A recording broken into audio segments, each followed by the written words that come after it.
All right, let's dive right in. Today, we're going to unpack an ancient story with a message that is just as powerful today as it was thousands of years ago. It's a story about life, about death, and about a kind of wisdom that can only be earned through heartbreak.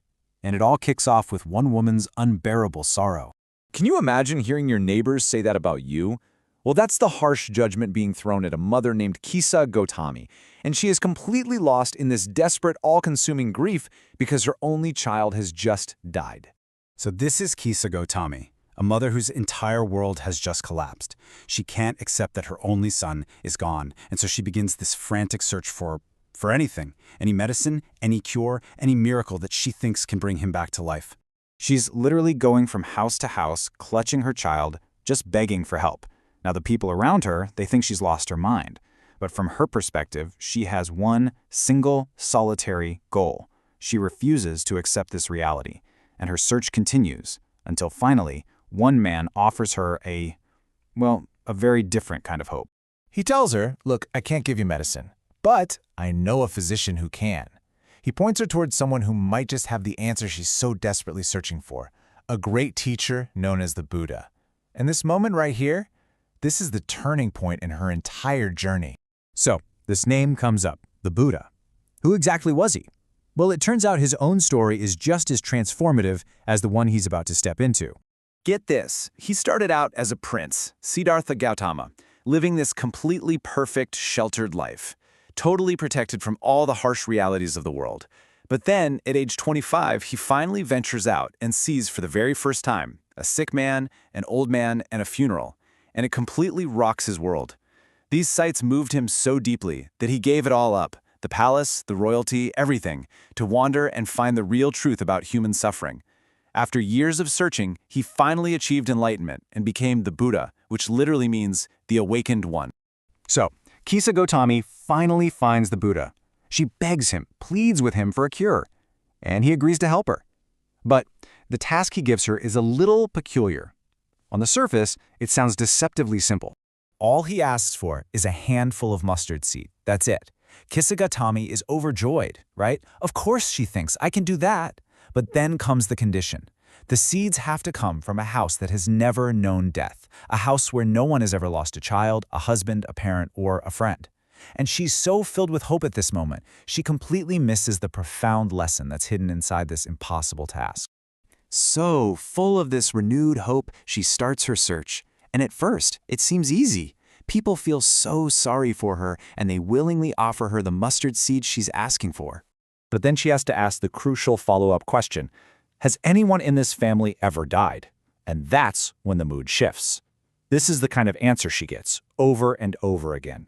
And the reality of her quest, and of the world itself, really starts to dawn on her. She goes from house to house to house, and in every single one, she finds that sorrow is already a resident there. Every family has a story of loss. There is no home that is untouched by it. Her very personal, desperate quest has accidentally revealed a universal truth. So now, she's just completely weary, hopeless. Her impossible task is unfulfilled. Kisa Gotami finally just sits down by the side of the road as night begins to fall. And it's right here, in the quiet and the dark, that true understanding finally finds her. This is such a powerful moment because she's shifted from this frantic searching to quiet observation.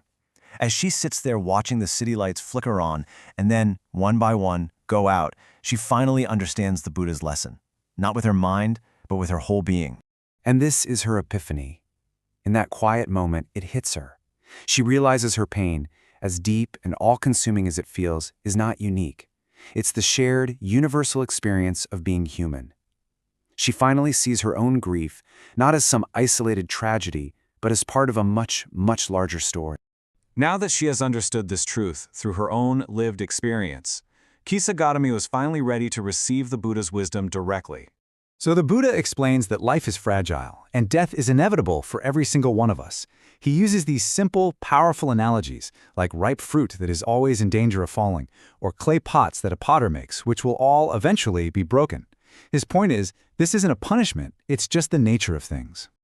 So here's the crucial point. Peace of mind doesn't come from trying to avoid sorrow. It comes from accepting the world as it is. Weeping and grieving won't change reality. They only make our own suffering worse. The real path to peace, he says, is to draw out the arrow of lamentation, to basically let go of our complaint against reality itself. Now, just think about this. This sermon was delivered over 2,500 years ago. It is ancient wisdom. So how does it connect to our modern understanding of grief and loss? And this is where it gets so fascinating. It's not just the difference in time, it's the difference in goals.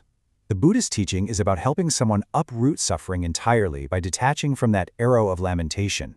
The goal is liberation. Modern therapy, on the other hand, often aims to help us integrate our grief, to acknowledge the pain, to live with the loss, and to weave it into who we are. So one path wants to transcend grief, the other wants to carry it. But the surprising harmony is that they both agree on the starting point. You cannot fight reality. Both paths begin by accepting the unacceptable. And this quote just brilliantly bridges those two worlds. That shift from asking why to asking what is crucial. But it's the second part, what survivors are bound to do for one another, that really connects everything. Kisa Gotami's epiphany wasn't just that death is common to all, it was that our sorrow is common to all. And that realization is what transforms personal pain into universal compassion. So whether you call it overcoming sorrow or finding a support system, the path out of the isolation of grief is found through connection with others. It's that move from my tragedy to our shared human condition. Ultimately, Kisa Gotami's story suggests that the path to peace doesn't begin by seeking a cure for death, but by understanding our shared human fate. It's a journey away from the isolation of why me, and toward the profound connection of us too. And in that shared space, we might just find a way not to erase sorrow, but to hold it together.